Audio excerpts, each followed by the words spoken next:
Kita lihat satu ayat ini lebih dulu. Yesaya pasal yang ke-43.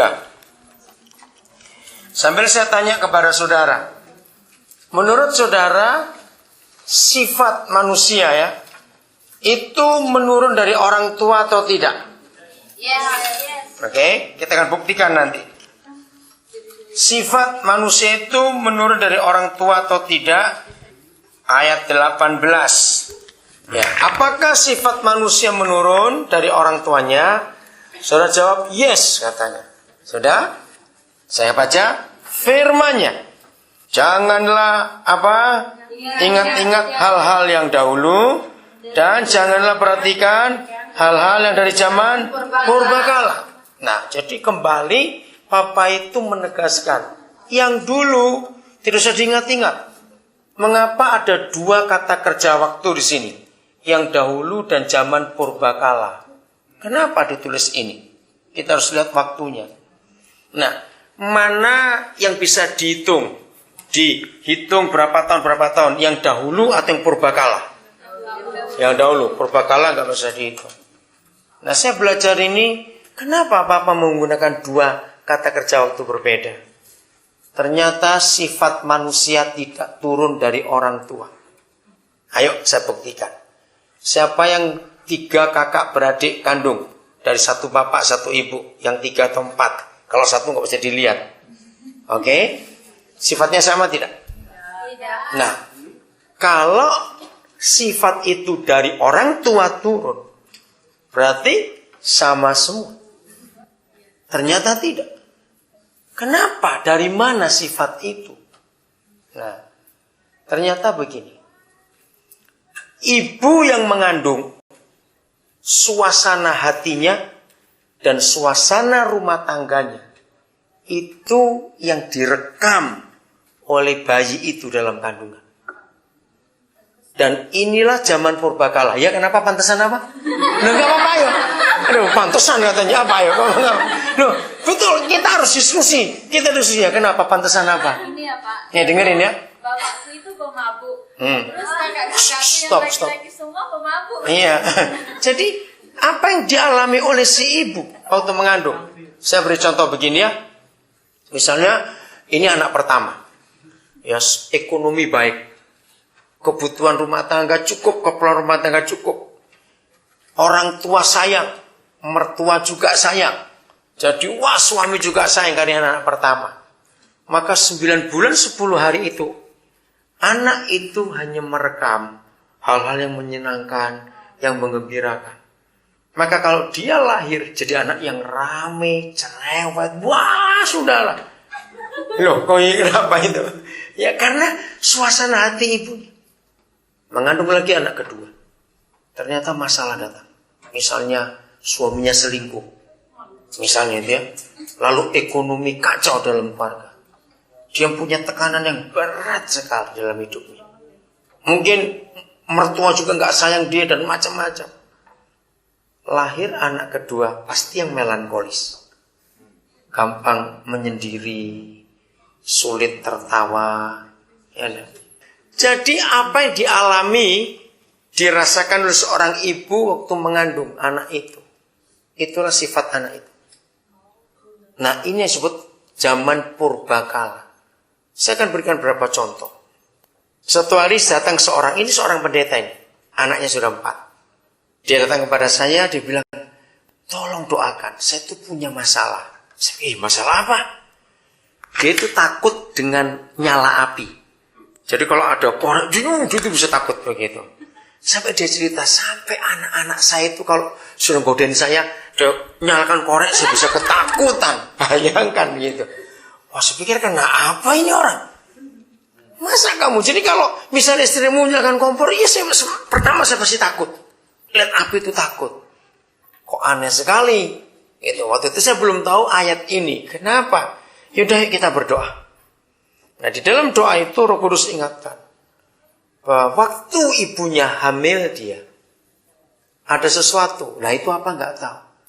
Terus dia cerita waktu ibunya mengandung anak ini, di desa mereka tinggal itu ada kerusuhan Ya, antar kampung itu perang. Lalu kampung sebelah datang nyerbu ke kampungnya orang tuanya pendeta ini dan bakar berapa rumah. Nah, si ibu sendirian di rumah lagi mengandung. Dia takut karena nggak ada orang. Nah, dia ingin tahu sampai di mana perusuh itu. Nah, dalam ceritanya si ibu tuh naik ke kursi untuk ngelihat dari lubang angin itu ya di atas sampai mana api itu. Ternyata rumah depan sudah terbakar. Nah, waktu si ibu tuh lihat api itu, dia pingsan dan dia jatuh. Puji Tuhan kandungannya nggak ada apa-apa. Nah, waktu Tuhan ingatkan ini, jadi si ibu ketakutan waktu mengandung itu lihat api itu. Anak ini bisa takut api, padahal dia nggak tahu kejadiannya. Ini di daerah Jawa Timur, daerah Ngawi. Satu lagi, ini keluarga pendeta di Kalimantan Selatan, Banjarbaru. Dia mengandung anak pertama istrinya, kira-kira kandungan antara 3 atau 4 bulan. Waktu itu, belum ada jalan darat antar kampung. Sehingga mereka pakai namanya ketinting atau kelotok. Ya, perahu kecil yang cerewet betul itu. Itu namanya kelotok, maksudnya gitu. Nah, saya sering naik itu dulu waktu di Kalimantan. Ya, Serau, masih ada nggak itu? Masih sungai, jalan sungai ya, oke. Nah, waktu mereka pulang malam dari pelayanan, nggak pakai lampu. Ya, jalan di sungai. Ternyata perahu kecil itu nabrak balok dan terpelanting. Nah, otomatis kan terkejut karena lagi mengandung. Tapi Tuhan baik, Tuhan tolong mereka semua, nggak ada yang celaka, semuanya selamat. Aneh, waktu anak itu lahir, dia dengar suara kelotok itu bisa ketakutan. Nah, terus yang lebih celaka lagi, setiap kali mereka harus pergi pelayanan dan naik perahu kecil itu, anak ini meronta sampai mereka jengkel. Dipukul juga tidak mau. Jadi kalau mau pergi, tunggu anak tidur dulu. Nah, sampai itu dibawa baru. Nah, waktu itu saya ngajar di sekolah kitab mereka tentang bagaimana pengaruh masa lalu. Di situ mereka baru dapat jawaban kenapa anak ini takut naik itu. Karena waktu ibunya mengandung kejadian itu. Nah, gimana cara menyelesaikannya? Kebetulan rumah mereka masih tetap di dekat sungai situ. Selesai saya ngajar itu, saya berkata, ayo ajak anakmu. Waktu itu anaknya sudah umur 5 tahun lebih. Ayo ajak. Walaupun nangis, saya bilang pelan-pelan. Gak usah takut. Ada Yesus, namanya Arman. Ada Yesus, gak usah takut. Ayo. Dia takut, gak apa-apa. Jadi papa mamanya ngitung dia, saya juga ikut. Nah, ada perahu situ, kami pinjam. Pemiliknya bilang kami gak akan naik, cuma mau menunjukkan anak ini aja. Ayo pelan-pelan, gak mau betul. Nangis ketakutan. Di situ saya baru lihat, kenapa dia takut betul. Dibujuk, diajak, akhirnya pelan-pelan mau. Nah, tidak apa-apa toh. Ayo kamu pegang airnya. Pertama takut. Nah, di situ kami doakan.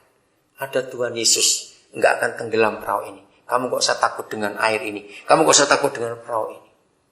Nah, itu cara menyembuhkannya. Dibawa lagi. Nah, begitu pula si pendeta itu.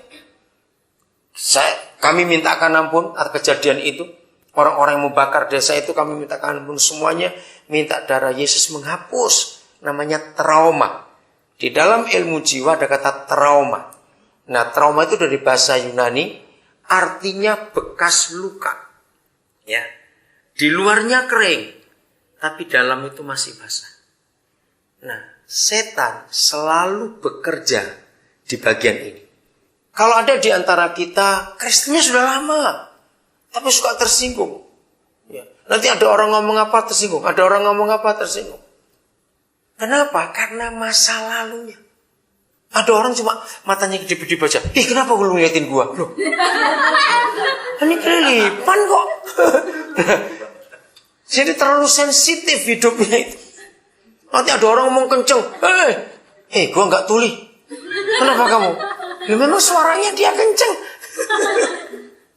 Kenapa bisa begitu? Karena terlalu sensitif. Buat dia semua orang itu salah.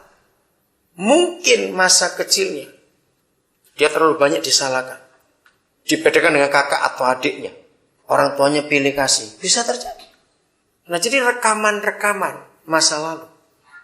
Walaupun masih dalam kandungan, itu terbawa. Contoh lain lagi. Kalau ibu itu lagi mengandung dan suaminya nyakitin dia. Ini gak usah cerita. Dalam hati saja. Dia gak suka suaminya. percayalah, anak ini dari bayi